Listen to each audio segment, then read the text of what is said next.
আমরা ভয় করি শুধু আল্লাহ তাআলাকে, বাকি যাদের কথা বলেন তাদেরকে আমরা কোনো পাত্তাই দেই না, আমরা কোনো পাত্তাই দেই না, আমরা কোনো পাত্তাই দেই না।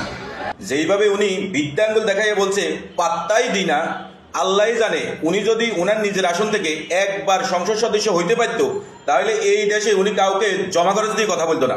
আসুন আমরা এই পাত্তা না দেওয়া ব্যক্তির আমলনামাটা একটু ঘেটে দেখি। 1991 সালে এই লোক মৌলভীবাজার 1 আসন থেকে নির্বাচন করেছে, সেখানে ভোট পেয়েছে 17,517 ভোট, আর সেখানে বর্তমানে ভোটার সংখ্যা হচ্ছে 3,15,000। এছাড়া 1996 সালে তিনি একই আসন থেকে ভোট করেছেন, সেখানে ভোট পেয়েছেন 18,029টি। বর্তমানে সেই একই আসনে ভোটার সংখ্যা হচ্ছে 3,15,676টি। এছাড়াও উনি 2001 সালে 4 দলীয় ঐক্য জোটের একক প্রার্থী হিসেবে তিনি মৌলভীবাজার 2 আসন থেকে ইলেকশন করেছেন, সেখানে ভোট পেয়েছেন 12,415টি, আর সেখানে মোট ভোটের সংখ্যা হচ্ছে বর্তমানে 2,85,415 ভোট।